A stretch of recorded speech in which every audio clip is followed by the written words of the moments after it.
nasional, apalagi dengan filosofi bunuh kami sampai rumanan gadang. Ini filosofinya jadi dimiliki kaum perempuan kaum perempuan di Sumatera Barat, ya, sehingga kita manfaatkan dengan sebaik-baiknya. Ingat bahwa perempuan-perempuan ini harus punya konsep gotong royong kan sesama kaum perempuan, ya, jangan ingin maju tapi meredamkan perempuannya, ingin maju tapi seperti naik pimpinan, boleh seperti itu, ya. Kita harus aktif berbangun bangsa melalui jalur politik, ya, dan perempuan politik merupakan aset bangsa, aset besar milik bangsa, karena jumlah kaum perempuan semakin hari semakin banyak dibandingkan kaum laki-laki. Itu saja yang bisa saya sampaikan, ibu-ibu semua, mohon maaf. Terima kasih. Wabillahi walhidayah. Wassalamualaikum warahmatullahi wabarakatuh. Waalaikumsalam warahmatullahi wabarakatuh. Terima kasih Ibu Nelvi. Cukup apa tadi ya? Cukup jelas apa yang telah dipaparkan oleh Ibu Nelvi. Intinya Bapak Ibu semua, protokol COVID jangan dilupakan ya Bu Nelvi ya. Nanti untuk hadir di TPS kita harus menerapkan protokol COVID, juga tahapan-tahapan di pemilu ini, pilkada ini tentu protokol COVID tidak bisa kita lepaskan.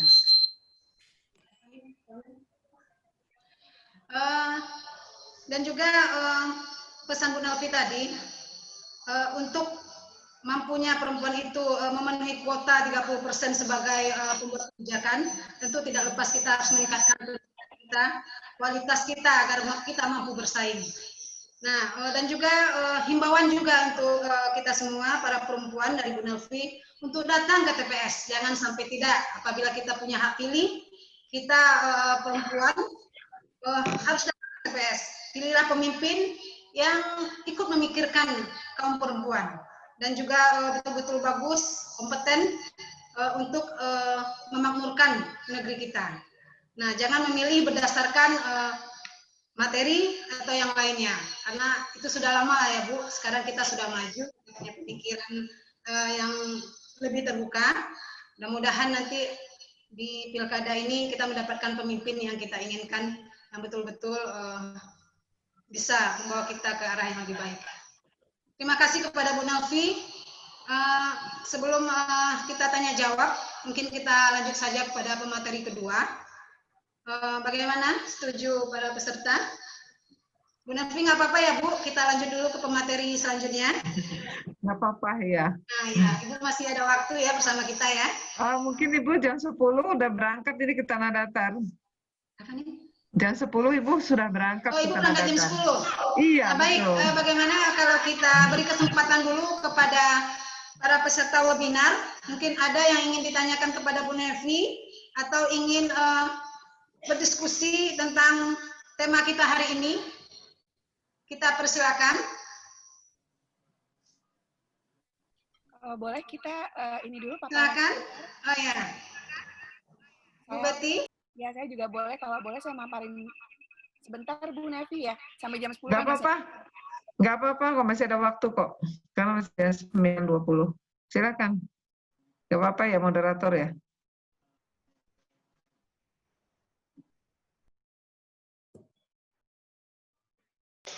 Baik ya Ibu, kita lanjut saja ke pemateri berikutnya karena Bu Betty juga ada acara setelah ini. Kita persilakan kepada Ibu Betty Idros. Beliau adalah Komisioner KPUD DKI Jakarta. Kepada Ibu Betty, kami persilakan. Maaf Ibu Betty, ini ada 2 akun. Yang mana yang mau dijadikan co-host untuk bisa share screen? Yang ada fotonya, yang ada videonya. Karena yang satu... Ya, yang ada videonya ini berarti ya Bu ya? Silakan Bu. Misalnya tidak ya saya takutnya dengan sinyal. Sudah Bu, silakan.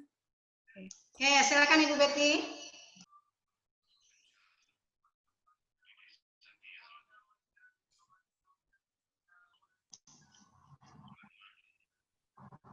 Ibu Betty, silakan. Ya, bentar ya. Apakah sudah muncul sharing saya? Sudah Bu, silakan Bu. Oke. Tapi di saya, sebentar ya Mbak. Oke. Uni. Saya pakai laptop aja. Aduh. Atau Uni yang saya kirim, Uni Wirdaningsih bisa bantu saya ini nggak Uni? Soalnya di sini saya kok nggak bisa Tadi Bu ngelihat. Betty sudah ini kok Bu, sudah terlihat, sudah suaranya kedengar dengan jelas. Oke. Ini saya screen saya kelihatan. Oh iya, silakan Bu. Oke. Bismillahirrahmanirrahim. Assalamualaikum warahmatullahi wabarakatuh. Waalaikumsalam warahmatullahi wabarakatuh. La ilaha illallah wallahu akbar. La haula wala quwata illa billah. Ibu-ibu yang saya hormati, yang saya sayangi, terima kasih Uni Wirdaningsih sudah meminta saya pulang kampung. Saya aslinya orang Padang juga, orang Minang juga. Saya orang Tarusan dari pesisir selatan. Sekarang saya diberi amanah menjadi Ketua KPU Provinsi DKI Jakarta. Sesuai dengan arahan panitia, saya diminta bicara terkait dengan Pilkada 2020 di masa pandemi COVID-19 terkait dengan tantangan dan solusinya. Izin ya Bu Hajah Nevi dan Ibu pembicara yang lainnya. Ibu-ibu semua, Pilkada di 2020 itu akan terselenggara di tanggal 9 Desember tahun 2020, di mana terjadi di 9 provinsi, 224 kabupaten, dan 37 kota. Itu meliputi 294 kabupaten kota di 32 provinsi. Nah, Pilkada di tengah pandemi COVID-19 ini punya beberapa dasar hukum untuk kemudian tetap dilanjutkan. Pilkadanya sendiri berdasarkan Undang-Undang 10 2016 dengan protokol kesehatan karena kondisi pandemi 2 tahun 2020 dan juga setelah dibicarakan di DPR penyelenggara pemilu. Jadi ini baru pertama kali bahkan di Indonesia atau di beberapa belahan dunia kita akan melakukan pemilihan serentak Rabu 9 Desember 2020 dengan protokol kesehatan. Nah, ini petanya Bapak Ibu sekalian di Pilgub 2020 untuk 9 provinsi, di mana salah satunya adalah Ranah Minang, Sumatera Barat, 9 Desember 2020 untuk memilih gubernur dan wakil gubernur di 9 provinsi termasuk di Sumatera Barat. Ini 224 kabupaten yang akan melakukan pemilihan bupati dan wakil bupati. Untuk Sumatera Barat ada di Solo, Agam, Pasaman, 50 kota, Darmasraya, Solok Selatan, Pasaman Barat, Padang Pariaman, Sijunjuang, Tanah Datar, dan kampung saya sendiri di pesisir selatan. Ini 37 kota, ada di Kota Solok dan Kota Bukit Tinggi. Jadi inilah sebaran penyelenggaraan pemilihan kepala daerah di tahun 2020.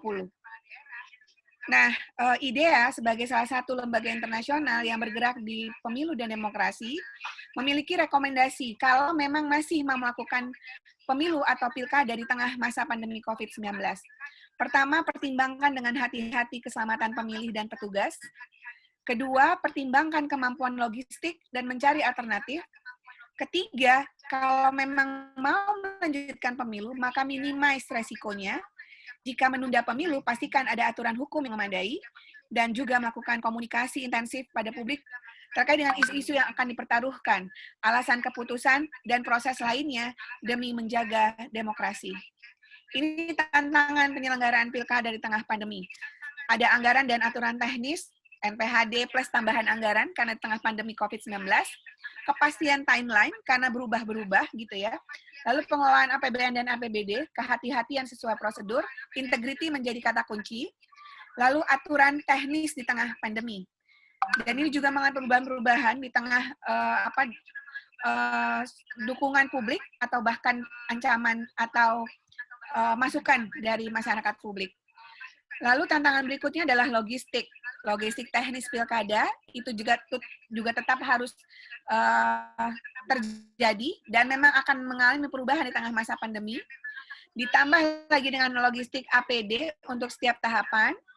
Lalu sangat kompleks karena hulu hilir, ada details, spesifikasi sampai distribusi, penyimpanan, manajemen kotak keluar sampai dengan masuk, lalu teknis pemilu yang harus adaptasi terhadap kebiasaan baru, tidak terhindarkan pasti masa berkumpul, tapi perlu disiplin peserta, penyelenggara pemilu, pemilih, dan kerjasama stakeholders, konsentrasi teknis dan protokol kesehatan.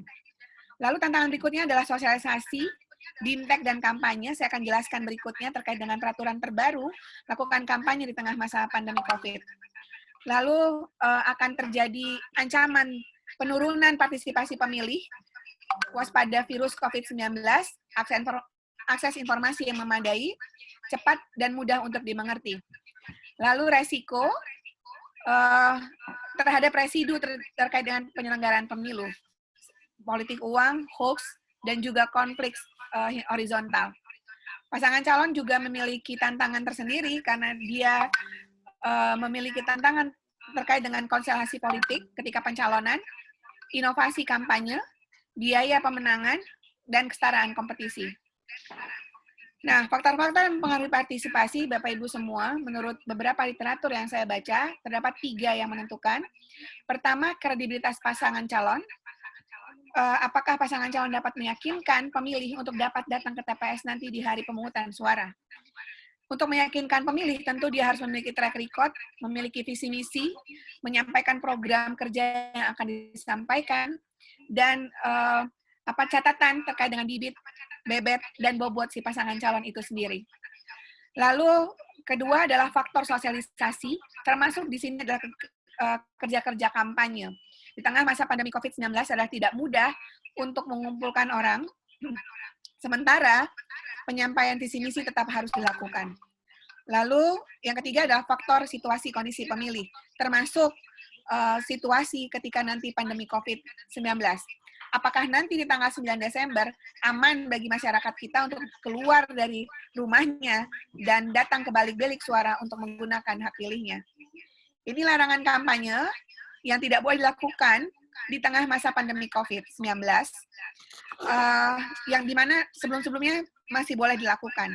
Yang nggak boleh sekarang adalah dalam bentuk rapat umum, kegiatan kebudayaan berupa pentas seni, nggak boleh panen raya dan atau konser musik, kegiatan olahraga berupa gerak jalan santai atau sepeda santai nggak boleh, perlombaan, kegiatan sosial berupa bazar dan atau donor darah, dan atau peringatan hari ulang tahun partai politik, yang dulunya merupakan salah satu metode kampanye untuk di tengah masa pandemi COVID-19 di Pilkada 2020 tidak boleh dilakukan. Ini protokol penyelenggaraan Pilkada di masa COVID-19. Untuk kampanye sendiri, diminta kepada paslon untuk mengutamakan penggunaan media sosial atau daring. Tentu ini punya tantangan tersendiri ya, termasuk mungkin di ranah Minang. Untuk daerah seperti Maluku di sana, tidak banyak orang akses terhadap internet. Nah, lalu bagaimana dengan inovasi yang harus dilakukan oleh pasangan calon ketika mereka harus mengutamakan penggunaan media sosial daring?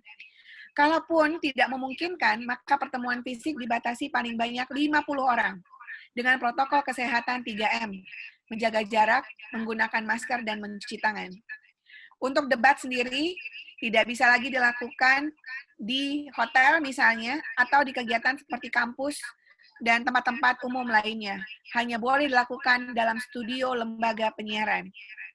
Dan hanya dihadiri oleh pasangan calon, 2 orang perwakilan Bawaslu, dan 4 orang tim kampanye, serta anggota KPU dengan protokol kesehatan.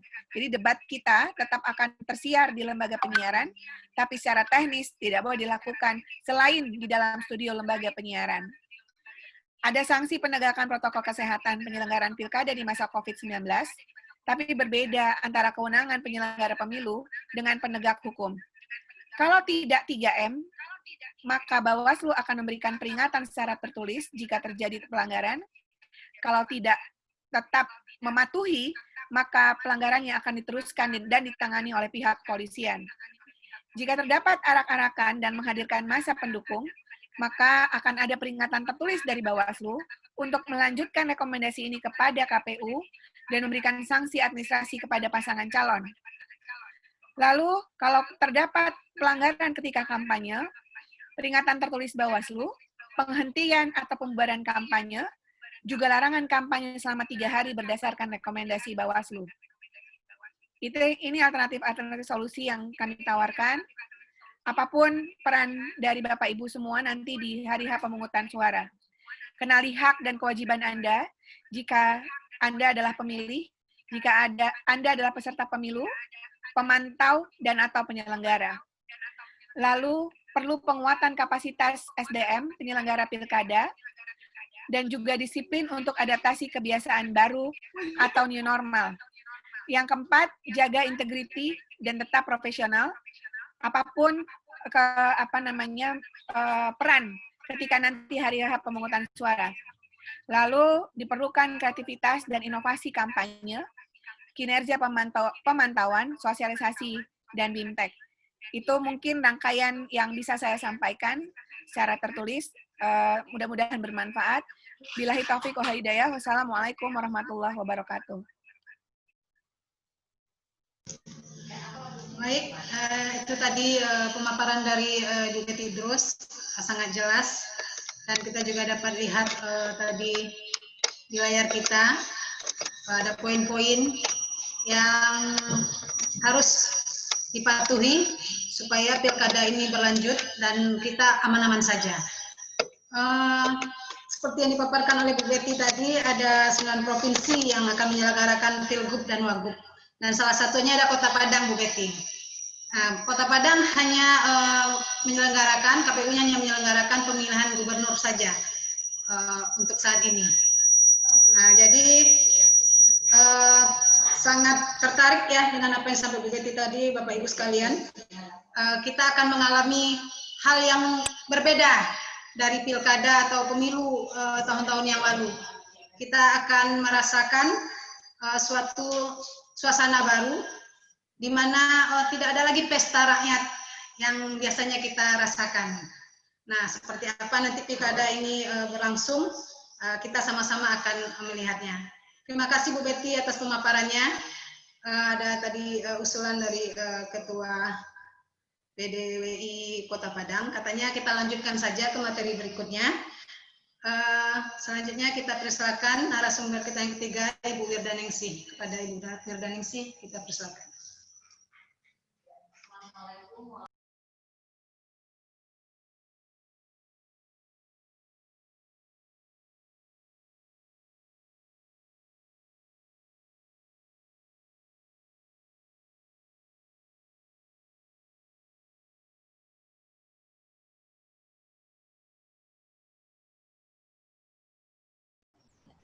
Assalamualaikum warahmatullahi wabarakatuh.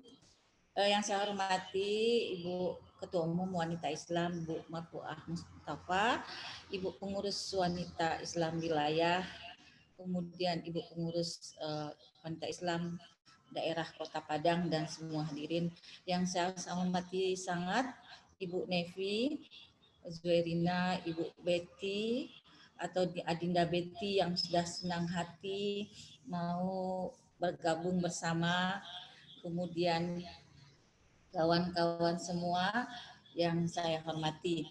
Hari ini kita akan bicara tentang partisipasi, tapi saya lebih melihat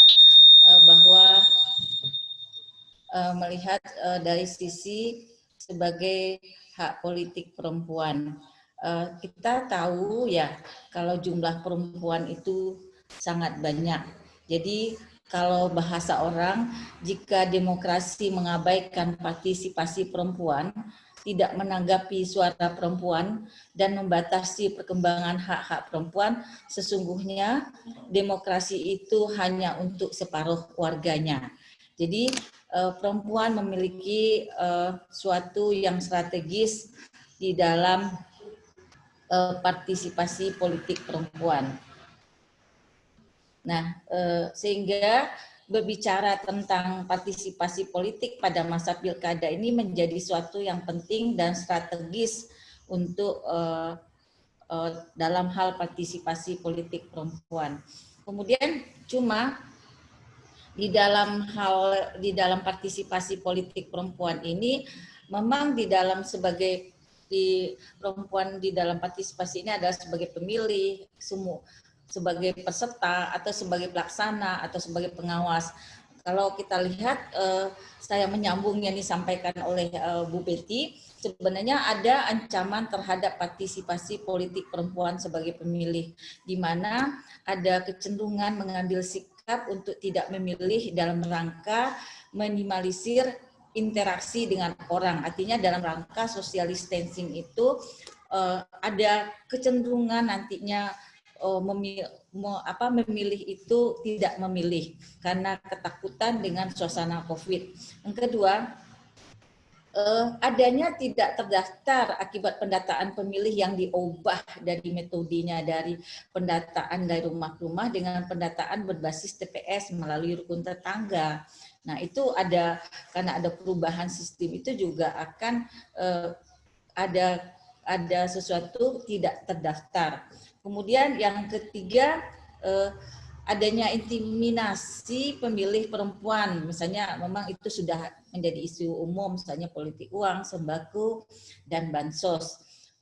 Yang keempat, kondisi sekarang ini tidak mengenal calon akibat keterbatasan kampanye, baik dalam bentuk pertemuan-pertemuan, dan yang menjadi problem adalah tidak memiliki smartphone, tidak memiliki alat-alat karena kondisinya sekarang kan kampanye itu dalam bentuk daring dan sebagainya. Jadi tidak semua masyarakat, hanya masyarakat tertentu, perempuan-perempuan tertentu yang akan bisa mendapatkan akses siapa yang menjadi calon yang harus dia ketahui. Kemudian yang keempat, memiliki akses yang terbatas dalam menyampaikan aspirasi kepada calon. Jadi kurang informasi tentang calon. Bisa di screenshot? Tidak bisa.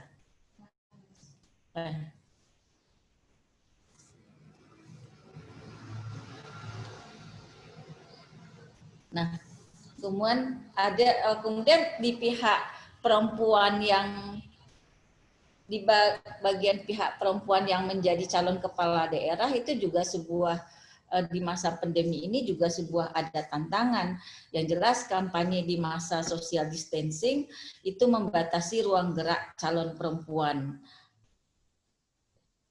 Kemudian kampanye tidak efektif akibat minimnya kesempatan untuk bertemu langsung dengan kelompok perempuan yang menjadi target di berbagai kelompok sosial masyarakat. Kampanye juga kesannya akan lebih biaya tinggi karena membutuhkan teknologi, alat-alat yang harus digunakan untuk melakukan proses kampanye. Kemudian yang jumlah pemilih per TPS pun juga jumlah TPS bertambah, konsekuensinya beban biaya saksi pun juga semakin bertambah. Dan juga kondisi isu-isu gender di masa bencana ini juga merupakan sesuatu yang problem juga untuk meningkatkan partisipasi politik perempuan. Nah, kemudian yang saya akan menilik juga bahwa partisipasi politik perempuan ini saya kaitkan juga dengan kebudayaan. Nah, kepemimpinan politik perempuan itu tak lepas dari konstruksi sosial budaya masyarakat. Ada labeling yang berkembang di dalam masyarakat tentang keberadaan perempuan di berbagai sektor kehidupan, termasuk dunia politik. Diantaranya perempuan itu sesuatu yang tidak layak menjadi pemimpin atau tingginya perasaannya atau kurang rasional atau dianggap padahal kesempatan kepemimpinan itu sama perempuan ada, tapi ada sebuah labeling yang tumbuh di masyarakat. Saya pikir itu suatu hal yang mengganjal untuk meningkatkan partisipasi politik perempuan. Dan pandangan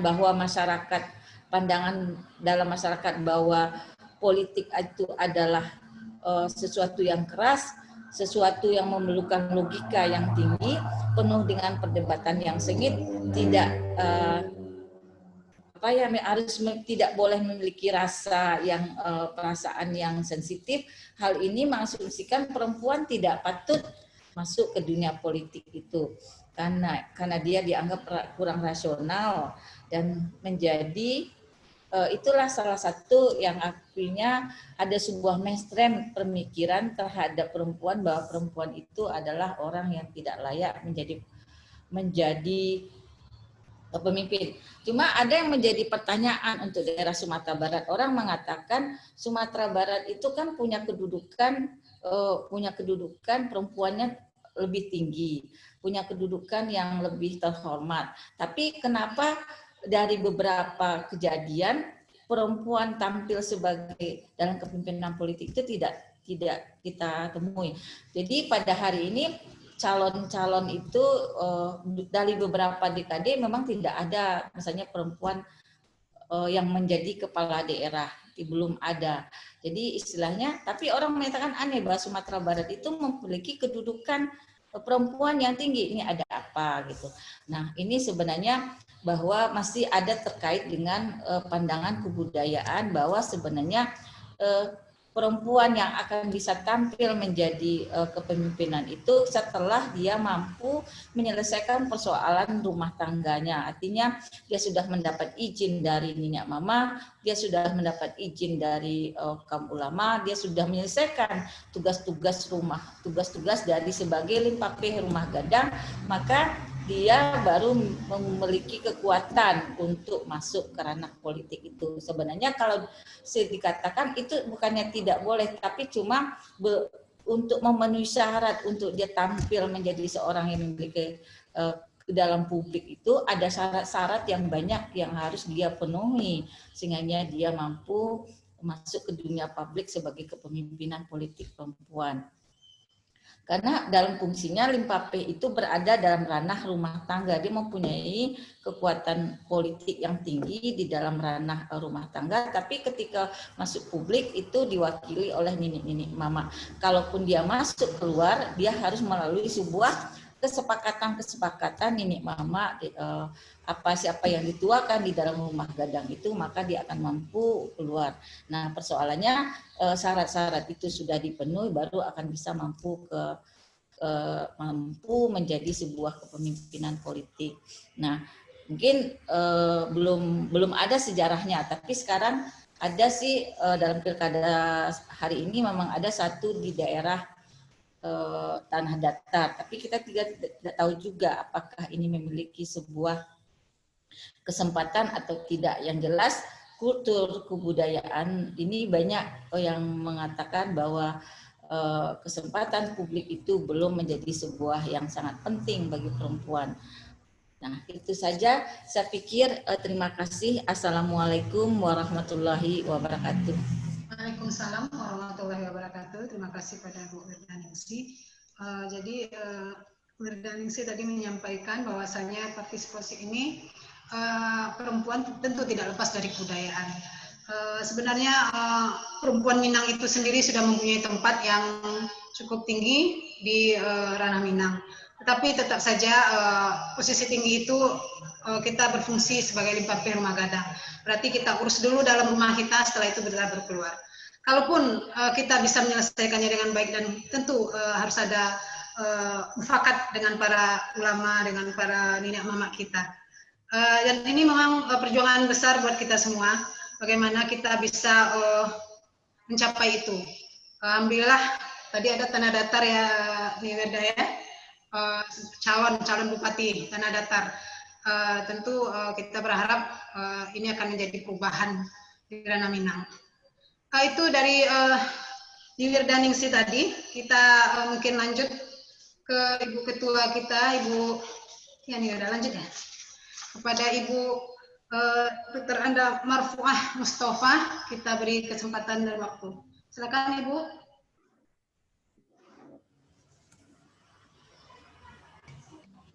Bismillahirrahmanirrahim. Assalamualaikum Ibu Marfuah. Kedengeran suaranya? Dengar Ibu, silakan. Bentar.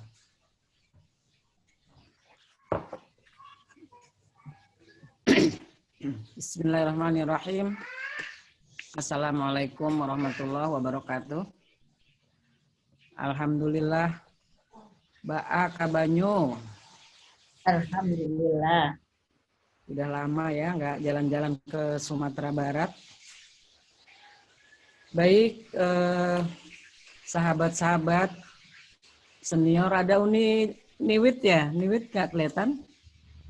Oh, Bu It sedang dalam berduka, Bu. Bu It sedang ada mendoa kematian. Jadi ada. Oh iya.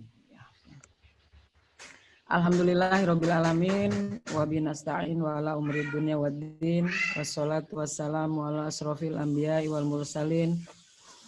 Rabbi shrahli sadri wa yassirli amri wahlul 'uqdatam min lisani yafqahu qawli, amma ba'd.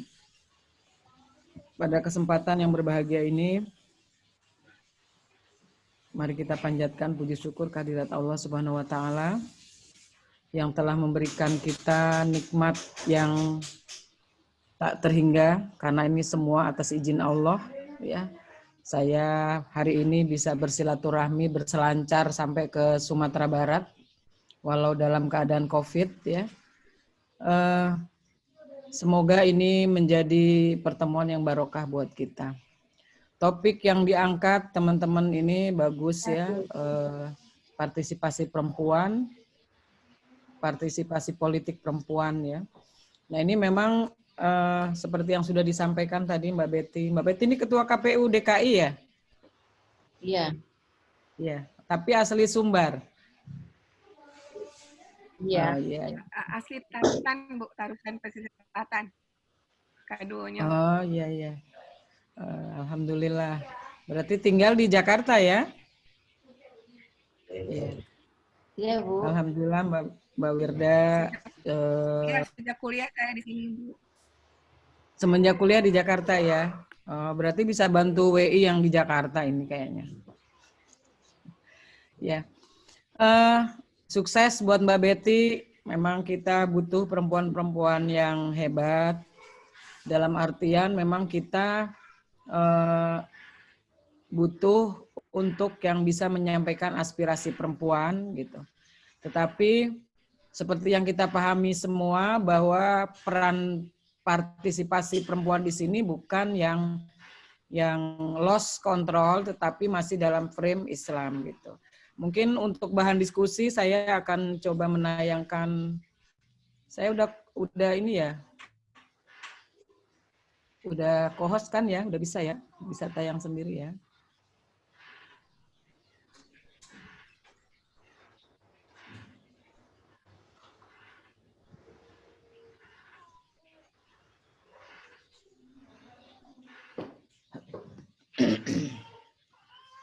Ya. Saya tadi baru buka yang pagi tadi yang kirimannya Bu Wirda. Saya coba menggali dari sisi, memang isinya dari sisi keorganisasian. Tapi secara umum tadi kalau aturan mainnya seperti yang disampaikan Mbak Betty, yaitu memang aturan mainnya seperti itu. Nah nanti mungkin berkembang di pertanyaan apakah memang bisa seperti itu gitu ya, sesuai aturan yang memang aturan main yang sudah ditetapkan. Nah kalau kita lihat dari, saya dikasih judulnya apa Mbak Betty, Mbak Firda, peran organisasi ya. Yang pertama kita lihat bahwa di surat At-Taubah ayat 71 Allah sebutkan, dan orang-orang yang beriman, laki-laki dan perempuan, sebagian mereka adalah menjadi penolong bagi sebagian yang lain. Mereka menyuruh mengerjakan yang ma'ruf, mencegah dari yang mungkar, mendirikan sholat, menunaikan zakat, dan mereka taat kepada Allah dan Rasul-Nya. Mereka itu akan diberi rahmat. Sesungguhnya Allah Maha Perkasa, lagi Maha Bijaksana. Nah ini yang menjadi berangkatnya kita dari sini, bahwa perempuan dan laki-laki punya kewajiban amar ma'ruf nahi mungkar. Allah akan melihat siapa saja laki-laki atau perempuan yang bertakwa di sisi Allah dia laki-laki atau perempuan, kalau memang dia bertakwa kepada Allah, insya Allah sama saja di mata Allah. Gitu. Dan saya punya moto, manjada wajada, siapa yang bersungguh-sungguh pasti bisa. Jadi semua manusia pada dasarnya punya fitrah yang sama. Allah karuniakan fitrah yang sama, kita sudah dipandu oleh Allah dengan berbagai aturan main, ya, yang wajib itu ada di Al-Quran hadis, semua yang kita mau ada di sana. Tinggal kita mau atau tidak, gitu ya. Nah, sedikit saya ulas yang kita pahami bahwa politik menurut bahasa Arab itu siasah, ya. Kalau bahasa Yunani politikus, nah ini yang kita pakai. Yang bermakna dari, untuk, atau yang berkaitan dengan warga negara. Yang kita pahami bahwa politik adalah proses pembentukan dan pembagian kekuasaan dalam masyarakat yang antara lain berwujud proses pembuatan keputusan dalam masyarakat atau negara. Ya, kalau yang sekarang yang kita sedang hadapi adalah pilkada serentak, ya. Pilkada serentak ini walaupun pro dan kontra, apakah tetap dilaksanakan atau tidak, kemudian kriteria daerah yang melakukan itu yang seperti apa, itu semua aturan mainnya sudah dipakai. Kemudian kampanye dalam kondisi PSBB atau new normal ini seperti apa gitu. Walaupun kita melihat masih banyak yang melakukan pelanggaran gitu loh. Banyak yang dia mengumpulkan massa dan massa itu tidak memakai masker. Jadi di sana interaksi yang tidak diharapkan terjadi. Diharapkan penyebaran droplet mungkin juga terjadi karena itu di udara bebas dan orang berdesak-desakan gitu. Saya baca berita tadi pagi seperti itu. Nah, partisipasi politik, ya, konteksnya yang kita lihat politik itu adalah memang untuk mencari ya kekuasaan, kemudian legitimasi, pengen diakui bahwa dia berhasil menjadi bupati, menjadi gubernur, menjadi anggota dewan, ya, camat dan sebagainya. Ini adalah proses politik, pengakuan gitu. Kemudian sistem politik, ya, sistem politik di Indonesia ini kan mungkin masih belum seperti yang kita harapkan gitu. Kemudian perilaku politik, para politikus kita, terutama yang politik praktis, ketika ingin mendapat kekuasaan dia melakukan berbagai cara, menghalalkan semua cara, ya. Proses politiknya itu tidak seperti yang ilmu politik ajarkan gitu ya. Aturan mainnya seperti apa itu kan sebenarnya kalau dilakukan dengan baik mungkin fine-fine aja gitu. Nggak ada masalah gitu. Tetapi ketika ingin mencapai kekuasaan itu dengan menghalalkan berbagai macam cara, maka disitulah masalah. Kemudian yang menjadi topik kita adalah partisipasi politik, terutama perempuan ya. Kalau di kita ini kan ada kuota 30% untuk perempuan gitu. Baik eksekutif, legislatif ya. Nah, ini juga 30%. Prakteknya karena memang Indonesia ini terutama Sumatera Barat ya yang menganut apa istilahnya itu Bu Rista? Matrilineal ya. Yang garis ibu gitu ya. Terus Sumatera lah terutama gitu kan yang masih mengedepankan budaya agamanya gitu. Mungkin untuk perempuan itu mencapai puncak yang setinggi-tingginya ini tidak. Tetapi partisipasi politik perempuan di masyarakat kita, umumnya di Indonesia, adalah berpartisipasi untuk vote ya, pengambilan suara. Tetapi tidak menjadi yang tertinggi gitu. Nah ini prosentasenya mungkin kalau kuota 30% juga rasanya secara kesadaran belum, tetapi dikondisikan untuk kuota 30% itu tercapai gitu ya. Jadi kalau misalnya kayak legislatif, pemilihan caleg, maka diposisikan partai-partai harus memposisikan bahwa 30% perempuan harus masuk ke sana. Kemudian saya flashback sedikit gitu. Wanita Islam itu punya hitoh perjuangan ya, yang menurut saya hitohnya itu mengandung dua aspek ini gitu. Peran publik dan domestik ya. Yang pertama itu mengabdi kepada Allah Subhanahu wa taala yang merupakan tujuan hidup untuk mencapai keridhoannya. Jadi memang seorang hamba ya, dia sebagai hamba di sini dan sebagai Abdullah ya, sebagai Abdullah, maka dia harus mengutamakan abdillah gitu, hablum minallah gitu. Sebelum dia ke samping ya, dia mencapai hablum minannas. Jadi ini dulu yang harus dicapai.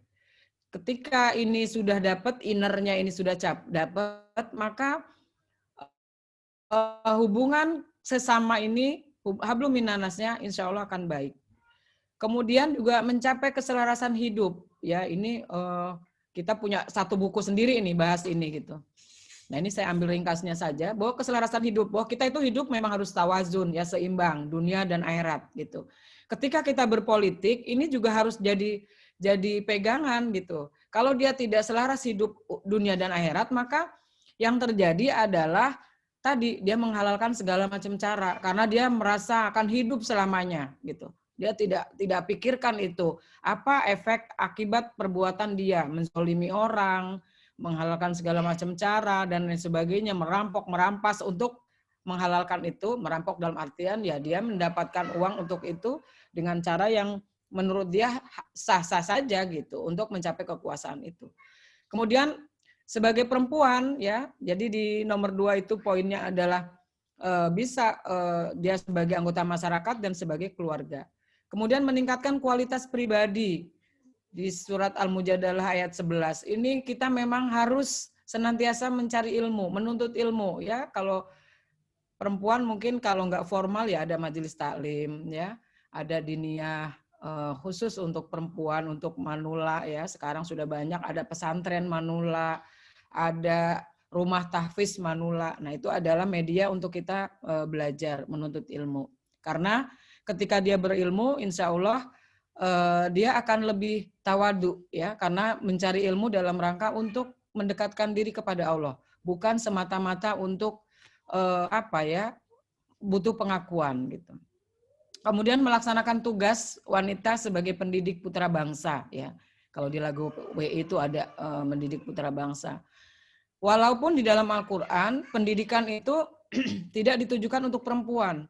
Tapi mendidik di sana ada Imron. Kita lihat keluarga Imron. Bagaimana keluarga Imron di sana, cerita Imron terhadap pendidikan, menyiapkan generasi yang diharapkan. Kemudian Ibrahim, bagaimana Ibrahim menangis menyiapkan generasi yang sehingga lahirlah generasi seperti Ismail gitu. Jiwa seperti Ismail yang ikhlas sabar itu bukan ujuk-ujuk. Ya, kalau bahasa orang Jawa itu ujuk-ujuk ya, serta-merta datang hadir ada. Tetapi adalah lewat proses bagaimana pembentukan oleh Ibrahim dan ibundanya Siti Hajar.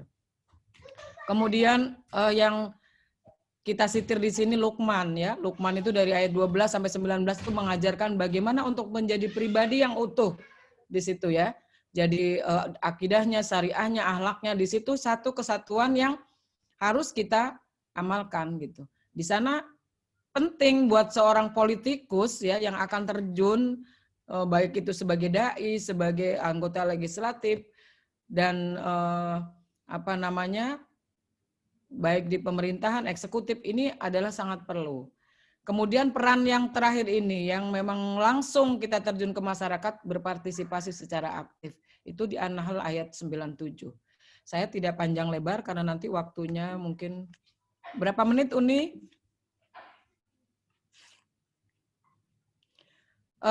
Ini yang harus kita perhatikan, perempuan cerdas berpolitik. 5 menit lagi ya, Bu.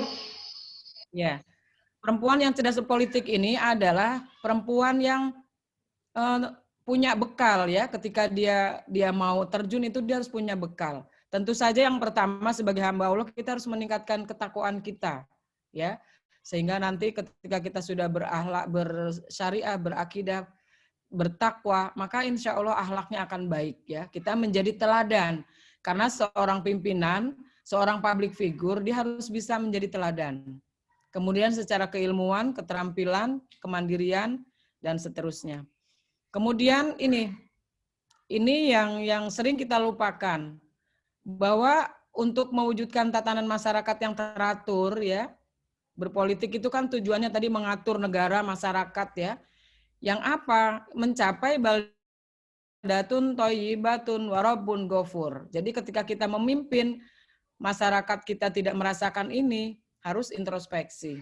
Jadi masyarakat yang kita pimpin harus merasa aman, tentram, adil, sejahtera, dan yang paling penting adalah beradab. Kemudian ini, masyarakat kita, terutama kaum perempuan, yang harus kita cerdaskan adalah ini, mengedepankan ya kepentingan umum di atas kepentingan pribadi. Tidak ada money politik. Jadi tidak ada misalnya sekarang berapa kamu mau beli suara saya gitu. Nah, ini yang harus kita sadarkan, bahwa dengan 200.000 per suara ya. Karena tadi saya dengar tadi Mbak Betty bilang ada dana pemenangan misalnya gitu kan. Apakah termasuk untuk money politik ini gitu, membeli suara ya. Dan yang tidak kalah penting adalah tidak ada politik dinasti ya. Jadi bapaknya gubernur, nanti istrinya harus gubernur. Setelah habis harus istrinya maju, anaknya, cucunya, ponakannya, mantunya, dan lain sebagainya. Nah, ini yang harus kita ingatkan kepada masyarakat bahwa ini penting. Itu mungkin yang terkait kepemimpinan, bahwa memang WI punya 9 bidang yang semua terkait dengan masyarakat dan pemberdayaan perempuan, karena kita tujuan besar kita, goal kita adalah baldatun thayyibatun wa rabbun ghafur. Nah, ini yang bisa saya sampaikan, mungkin nanti bisa diskusi. Kalau saya mungkin nanti terputus bisa di-chat. Sekali lagi terima kasih untuk sharingnya untuk hari ini, silaturahminya. Mudah-mudahan pertemuan kita hari ini menjadi pertemuan yang barokah. Demikian, saya kembalikan ke Mbak Rista, Uni Rista. Mohon maaf jika ada kekurangan, ini yang bisa saya sampaikan.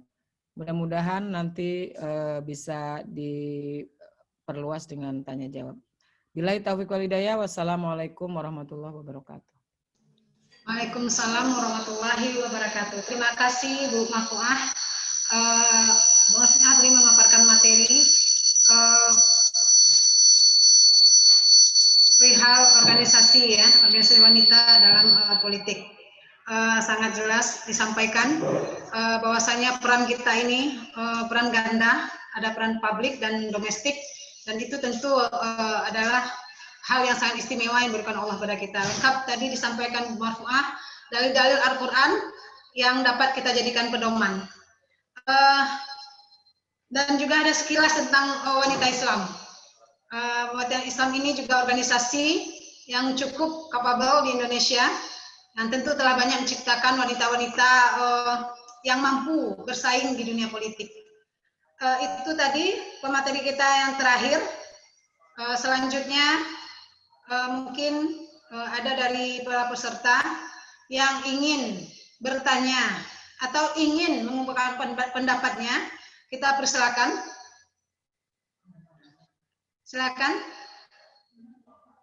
Kalau ada dari para peserta webinar, kepada siapa mau bertanya, persilakan. Baik, saya mau bertanya, Ibu Moderator. Silakan, Mona. Saya mau bertanya kepada Ibu Marfuah mungkin. Kira-kira apa saja kiat-kiat kita berpolitik santun secara syariat Islam? Karena kita tahu saat ini cara-cara kita berpolitik mungkin sudah sangat beragam ya Bu. Jadi mungkin kita perlu batasan-batasan yang jelas secara syariat. Bagaimana caranya kita berpolitik secara santun? Mungkin itu dulu dari saya. Terima kasih. Baik, langsung saja mungkin Ibu Marfuah, silakan disampaikan kepada Mona dan juga kita semua.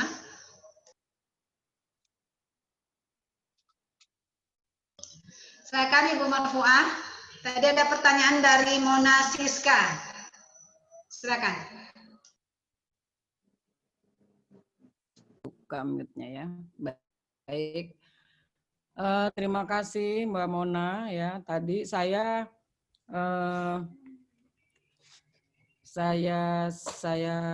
buka lagi screen-nya. Nah, ini bahwa memang tidak hanya, memang kalau di Indonesia ini kompleks sekali ya, problem politik kita itu kompleks sekali gitu. Karena memang di samping, tapi yang kalau bahasa, saya dulu pernah ada pemilihan ketua KBPI ya, kebetulan yang maju itu teman yang punya duit, tapi yang tokoh gitu, yang menurut beberapa malah itu keluarga besar dari Sumatera Barat ya. Kalau memang yang maju itu orang yang punya duit, nanti yang maju toke aja gitu, tokohnya tenggelam gitu. Jadi tokohnya itu nggak muncul karena memang masyarakat kita hanya menghargai dari sisi materi gitu. Nah, untuk menjaga itu tadi supaya kita tetap berpolitik santun gitu ya. Kita harus kembalikan niat kita untuk masuk ke dunia politik itu untuk apa sih gitu. Tadi legalisi, pengakuan ya, apa kita pengen untuk berdakwah gitu. Kalau niat kita berdakwah, yang harus kita kuatkan yang pertama adalah kita harus punya bekal dulu gitu. Kita harus punya bekal ya. Yang pertama adalah akhlak kita harus baik dulu gitu. Nih bekalnya kita harus punya ini dulu. Keimanan kita tata dulu ya. Benar sudah benarkah sholat kita, niat kita gitu ya. Kemudian ilmu yang akan kita geluti ini kita juga harus berusaha. Keterampilan ini menyangkut apa? Bagaimana mendekati masyarakat tanpa harus pakai duit ya. Bagaimana kita mencerdaskan masyarakat ini kan keterampilan mendekati tadi ya. Bagaimana kita bisa mengajak masyarakat edukasi supaya nanti dia ini suaranya yang 5 tahun itu tidak hanya ditukar dengan 200.000 misalnya ya. Kan 200.000 itu besar ya. Kalau satu rumah 5 orang sudah 1 juta. Pikir ibu-ibu kalau misalnya ibu-ibu 200 selama 5 tahun gitu ya. Ibu-ibu bagi deh 5 tahun sebulan. Nah, artinya penyadaran itu yang harus kita itu. Jangan nggak masyarakatnya belum sadar. Tugas kita harus menyadarkan masyarakat gitu. Jangan orang yang lama tidak muncul tiba-tiba karena dia di drop ya dari daerah mana karena dia punya duit, dia cukup mengutus relawan misalnya dia cari relawan 400 orang atau sesuai kuota masyarakat di sana ya jumlahnya, maka dia akan membentuk tim relawan, dia hanya menggaji relawan dan menyiapkan uang untuk serangan fajar gitu ya. Ini yang banyak terjadi di masyarakat kita dan masyarakat kita tidak mendapat pencerahan gitu. Kalaupun ada mungkin tidak balance karena dengan banyaknya figur yang seperti itu gitu. Kalau misalnya dari 10 caleg mungkin yang niatnya benar, jadi kalah sama orang yang tadi, cukongnya tadi, yang punya duit banyak, yang bisa membeli suara. Gitu. Kemudian kemandirian. Ya. Kemandirian ini artinya apa? Ketika kita mau mencalonkan diri, ya, mau turun ke politik, kita harus punya bekal yang kuat. Kemandirian di sini kalau dukungan moral dari orang-orang yang memang punya konsen yang sama, itu bagus. Tapi kemandirian di sini adalah kita harus terlepas dari orang yang akan membeli suara saya. Misalnya gini, pernah ada teman cerita, kalau kamu mau, kamu bisa saya kasih uang 3 miliar. Waktu itu zaman berapa ya, 2009. Kamu nggak usah repot, mau kampanye, kamu duduk manis aja, kamu pasti jadi. Gitu. Nah, ini kemandirian, menurut saya kemandirian itu kita harus berani bersikap bahwa kita harus maju. Toh kita yakin, Qulillahumma malikal mulki tutil mulka man tasya, gitu kan. Bahwa kalau Allah berkehendak ya, semua terjadi. Karena kalau daun jatuh aja atas izin Allah, debu terbang atas izin Allah. Kalau kita jadi pun, itu pasti atas izin Allah. Nah ini kita, sehingga kepemimpinan ini, jadi jangan ujuk-ujuk, nggak bisa. Gitu. Kita jadi public figure, jadi mau memimpin masyarakat, itu kita ujuk-ujuk gitu, karena bapaknya ngetop, dia bisa ngetop gitu. Nah ini yang harus disadari gitu. Mungkin itu bekal yang penting sekali menurut saya itu. Jadi mengedukasi masyarakat, menyiapkan diri kita, ilmu yang akan kita capai. Nah inilah yang akan membawa kita supaya kita tetap di relnya gitu. Jadi kembalikan bahwa kita melakukan ini karena Allah. Niatnya dulu diluruskan. Ya, mungkin itu Mbak Monika yang bisa saya sampaikan. Terima kasih. Baik, terima kasih Ibu Marfuah. Mbak Mona, itu tadi yang telah disampaikan oleh Bu Marfuah, perihal apakah syariatnya untuk perempuan berpolitik. Cukup jelaskah Mbak Mona? Itu siapa?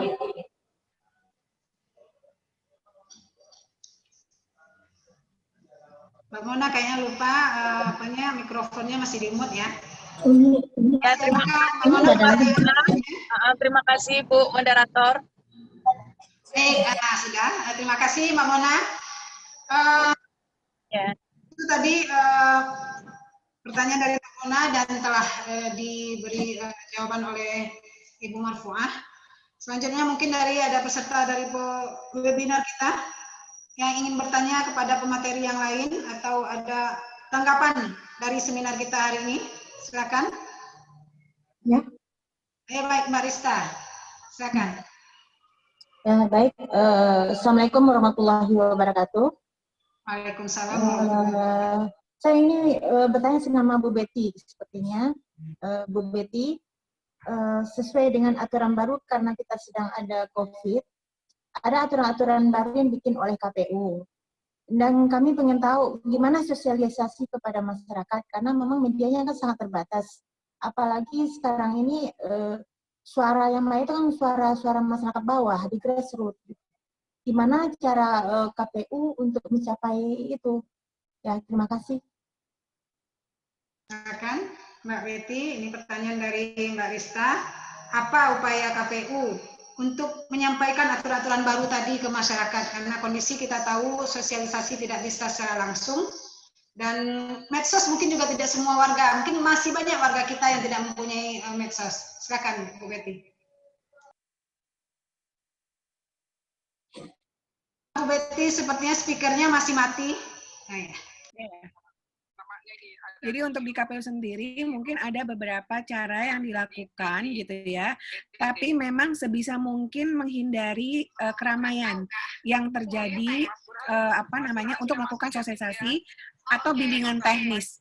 Kalau untuk bimbingan teknis kepada penyelenggara pemilu pada tingkatan bawah seperti PPK dan PPS memang tidak KPU sekarang sedang memproduksi beberapa media untuk dapat diakses oleh PPK PPS seperti video atau dalam bentuk daring Zoom webinar seperti ini, atau bisa bikin sekolah pintar pemilu, atau bikin tetap ada agen agen sosialisasi yang kami sebut dengan relawan demokrasi dan beberapa kegiatan lainnya.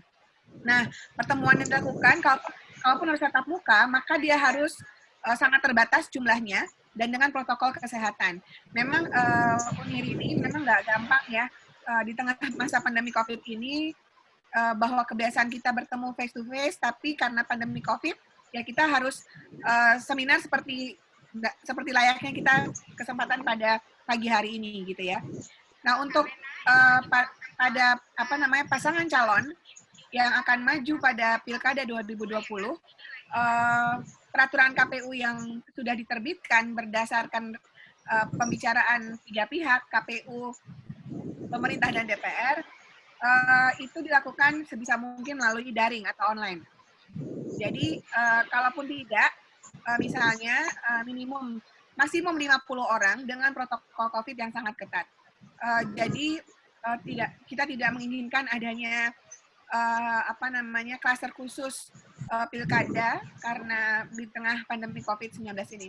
Tapi apapun itu, kita sebagai eksekutor di bawah ini, keputusannya udah diambil gitu ya, tinggal kita eksekusi, lalu melakukan upaya terbaik yang dapat dilakukan, termasuk sebagai umat Islam gitu, bagaimana caranya agar tetap dapat berpartisipasi, tapi tetap mengindahkan protokol COVID-19.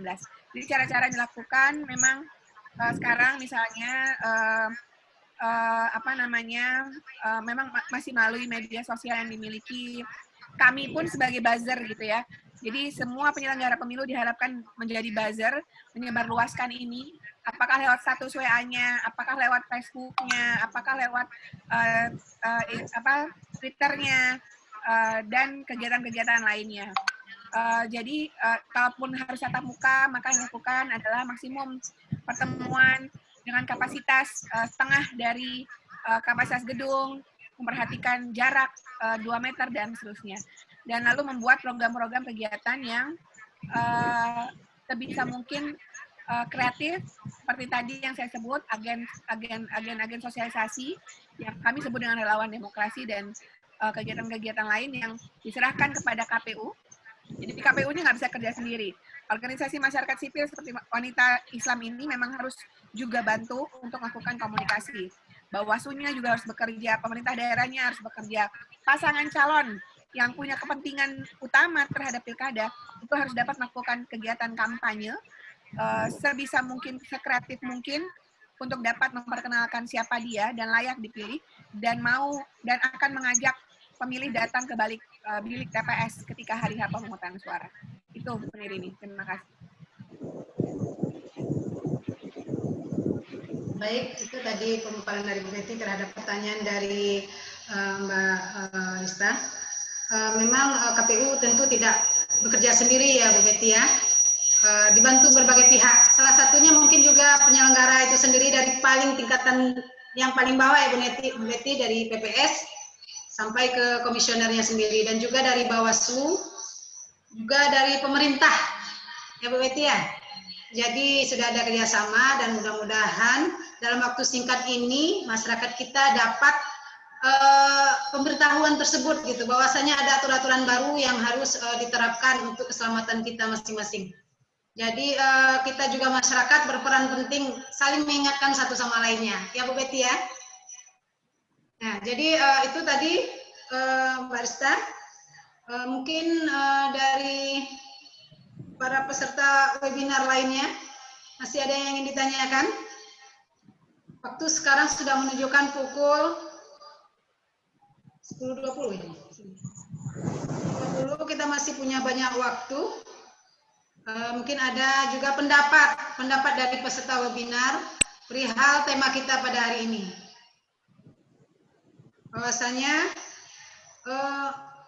peran kita perempuan dalam politik seperti apa, terutama di masa-masa pandemi ini.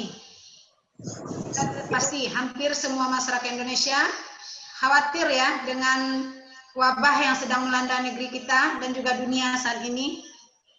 Tentu kita tidak pula bisa mengabaikan pilkada, karena itu adalah kelanjutan dari sistematis kepemimpinan di negara kita atau di negeri kita. Jadi tidak bisa diberhentikan seperti itu, tentu harus ada kelanjutannya. Mau tidak mau tentu harus dilaksanakan. Memang banyak kontroversi, ada yang setuju, ada yang tidak untuk dilaksanakan pilkada pada tahun ini karena kondisi kita. Tetapi ada pula yang berpendapat setuju, karena kalau diundur rolling atau perguliran dari kepemimpinan itu nanti akan mempengaruhi perkembangan negeri kita. Jadi setelah dipaparkan tadi oleh para pemateri kita, mudah-mudahan kita mendapatkan jawaban dan juga arahan apa yang harus kita lakukan, terutama kita perempuan, karena keberadaan kita saat ini sebagai penentu juga untuk calon-calon pemimpin berikutnya.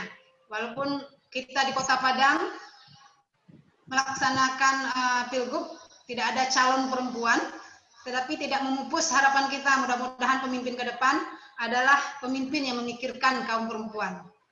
Mungkin masih ada, silakan. Ada di sini Bu Cici, Bu Lailatul Rahmah, Ibu Mona ya, ada Ibu Mona, ada Ibu Inel.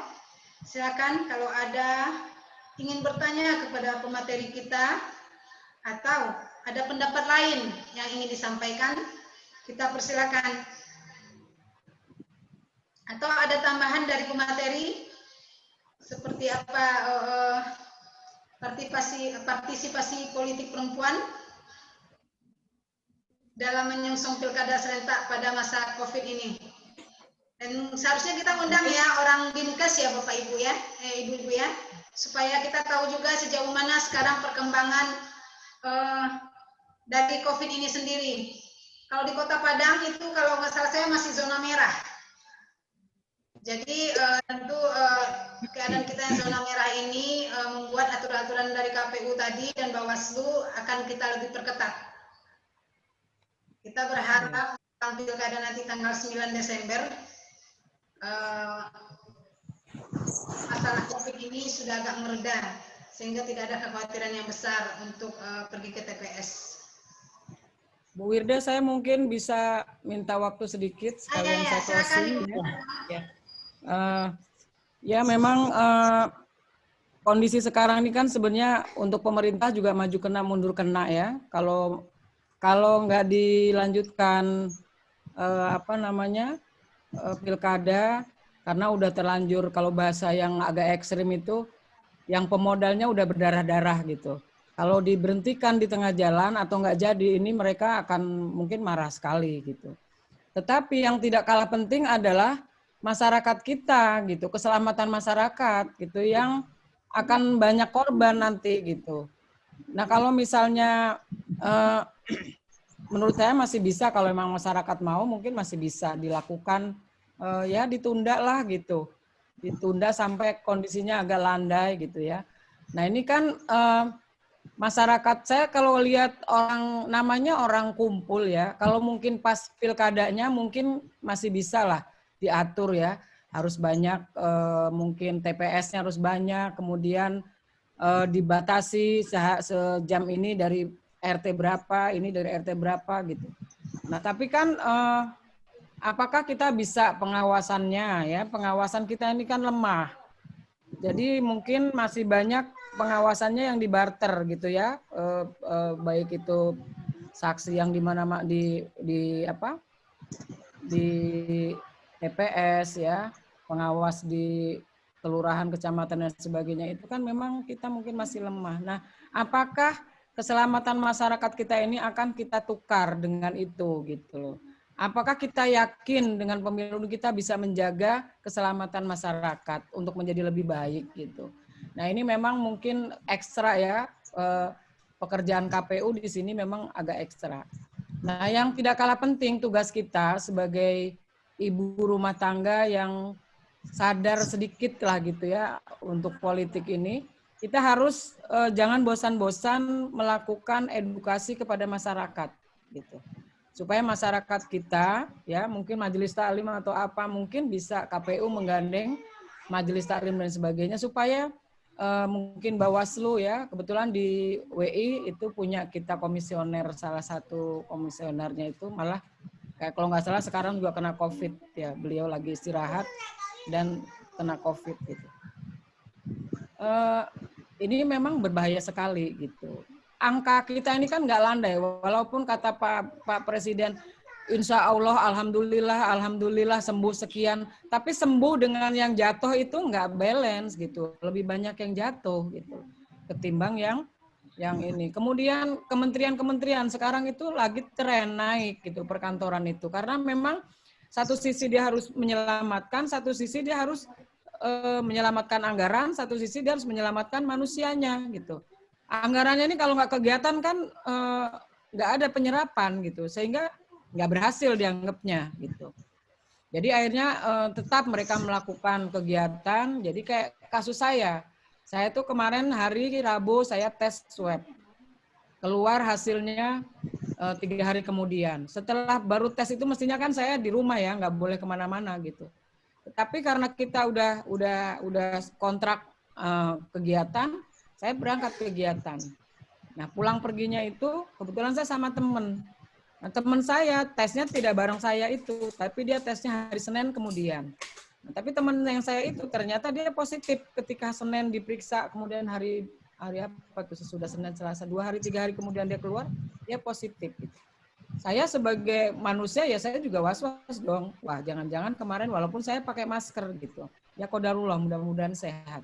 Jadi itu yang terjadi di masyarakat kita. Itu orang yang istilahnya kalau di kantor kan ya ngerti lah gitu, aturan main ngerti. Apalagi masyarakat umum, apalagi ada iming-iming di belakangnya gitu kan.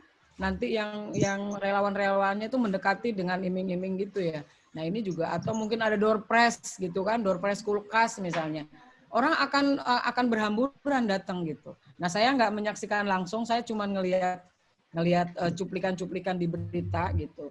Itu banyak yang pelanggaran-pelanggaran. Ada beberapa kayak Tegal ya, tadi pagi itu saya dengar berita. Terus di daerah mana itu, karena kalau udah artis turun, dangdutan, jogetan, nah ini kan katanya walaupun aturannya nggak boleh gitu. Nah ini apakah itu sudah tersosialisasi semua dengan sampai ke masyarakat sehingga para paslonnya itu juga ngerti gitu. Jangan kalau sudah itu nggak diproses selesai, udah nggak diangkat gitu. Ada kasus begitu tapi nggak diproses. Gitu. Mungkin itu. Jadi tugas kita masih panjang, mencerdaskan perempuan, tidak harus 30% duduk nangkring menjadi apa, tapi paling tidak kita mengharapkan ada banyak perempuan yang sehat, yang luar biasa, yang cerdas, yang bisa jadi pendidik yang baik, menjadi tokoh masyarakat yang baik, jadi bisa mengedukasi masyarakat yang semakin kompleks gitu. Masyarakat kita itu semakin kompleks, belum milenialnya lagi. Kolonialnya juga bermasalah. Nah ini banyak sekali itu problem kita. Mungkin itu, terima kasih untuk diskusinya pagi ini. Terima kasih Mbak Betty. Mungkin nanti kita bisa diskusi di WI ya, kita ketemu. Memang kita juga pengen, tapi kayaknya waktunya udah nggak cukup ya. Desember masih sih. Kalau kita pengen kritisi itu undang-undang pemilu, Mbak Betty. Nah ini yang kita lagi coba diskusikan. Terima kasih, sukses buat PD Padang. Selamat Bu Wirda membawa gerbong WI. Mudah-mudahan nilai-nilai luhur wanita di Sumatera Barat tetap terpupuk, terpelihara sampai anak cucu kita gitu ya. Assalamualaikum warahmatullahi wabarakatuh. Waalaikumsalam. Izin live ya. Nah, terima kasih Bu Majmuah. Mungkin ada tanggapan dari Bu Betty perihal yang disampaikan tadi, kenapa harus dipaksakan? Mohon izin, boleh tanya sedikit? Daripada hal perguliran kekuasaan tadi.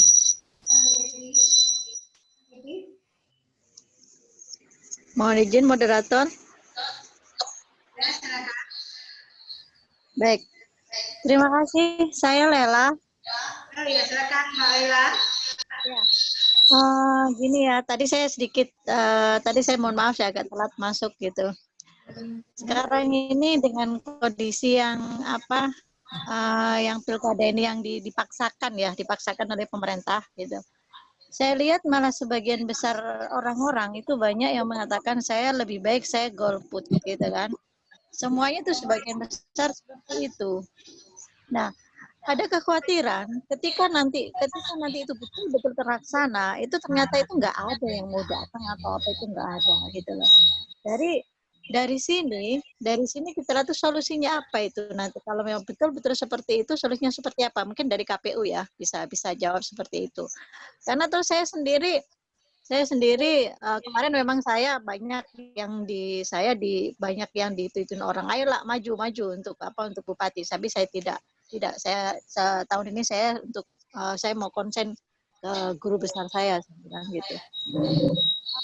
Kalau yang saya lihat tuh saya di daerah itu mereka banyak banget itu berbondong-bondong gitu ya, biarpun KPU menyatakan itu adalah solusi harus protokol kesehatan lah yang apa itu saya lihat betul-betul itu di daerah-daerah itu udah bergerombol gitu loh, seperti itu gitu loh. Nah, konsepnya seperti apa? Nah, mungkin di sini mungkin bisa bergerak KPU dengan Bawaslu atau seperti apa lah. Ini kalau saya lihat itu belum ada gerakan seperti itu. Memang baru mulai sekarang ya untuk kampanye itu. Tapi sebelumnya itu kan sudah bergerombol seperti itu. Nah, kekhawatiran saya seperti itu. Bahkan sekarang itu banyak yang komit loh. Banyak yang komit, saya mending golput demi kesehatan saya. Itu seperti itu. Itu banyak banget gitu seperti itu. Dan saya karena saya di DKI ya, jadi KTP saya DKI, mungkin saya nggak nyoblos ya.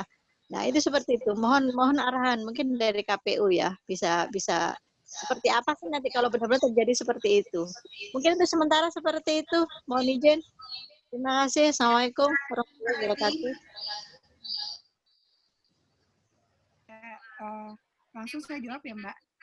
Jadi Bu Lailatul Rohmah, memang kalau saya secara sebagai penyelenggara pemilu ditanya terkait dengan kenapa harus dilanjutkan gitu ya, dan apalagi saya penyelenggara di tingkatan provinsi, tentu saya sih punya pandangan pribadi gitu, tapi mungkin nanti akan menjadi karena kedudukan sekarang tidak bijak untuk disampaikan. Tapi begini loh, Bu Lailatul Rohmah, berapapun tingkat partisipasi, jadi gini, kalau keputusannya sudah diambil nih oleh para petinggi-petinggi kita bahwa tetap akan ada pilkada di tanggal 9 Desember tahun 2020, maka berapapun hasil yang dikeluarkan, apakah tingkat partisipasinya rendah sekali, maka kita tetap akan terpilih kepala daerah dan wakil kepala daerah yang diakui secara hukum di Republik Indonesia ini. Contoh kasus Sumatera Utara ketika pilkada di 2000 Kota Medan gitu ya, ketika pilkada hampir 5 tahun yang lalu, itu tingkat partisipasinya hanya 27%. Tetapi tetap kita memiliki wali kota dan wakil wali kota Kota Medan di 5 tahun yang lalu. Begitu. Jadi tingkat partisipasi berapapun, karena tidak ada dalam undang-undang itu menyatakan bahwa tingkat partisipasi minimum harus sekian ya. Kalau nggak sekian, maka hasil pemilunya tidak sah, nggak ada. Gitu. Tapi dalam undang-undang kita, berapapun hasil yang melakukan pencoblosan nanti ketika hari H pemungutan suara, itulah yang kemudian ditentukan menjadi pejabat wali kota, wakil wali kota, bupati, wakil bupati, wakil gubernur definitif hasil pilkada tahun 2019. Tentu saya sebagai anak Indonesia, umat kita juga gitu ya, berharap ya kebijakan-kebijakan yang akan diambil gitu kepentingan Indonesia secara keseluruhan, yang punya tujuan rahmatan lil alamin itu yang menjadi harapan semua umat Islam di Indonesia. Saya rasa itu ya Mbak. Jadi ini pandangan pribadi saya sekali lagi, karena berapapun tingkat partisipasi, memang kita akan sangat miris kalau tingkat partisipasi rendah. Miris tingkat partisipasi rendah, kenapa? Tentu akan mempengaruhi legitimasi kepala daerah, wakil kepala daerah yang akan kita pilih. Tetapi seberapa rendah pun itu, dia akan tetap menjadi pemimpin yang terpilih hasil pilkada tahun 2020 ini. Tentu ini yang harus kita pertimbangkan masak-masak ketika ingin memutuskan apakah kita akan menggunakan hak kita sebagai pemilih nanti di hari H pemungutan suara. Itu pandangan saya, Mbak. Terima kasih. Baik, itu tadi jawaban dari Bu Betty, Mbak Laila. Jadi, ini tolong nih katanya. Jadi memang tidak tergantung tingkat pemilih untuk memutuskan hasil pilkada nanti. Berapapun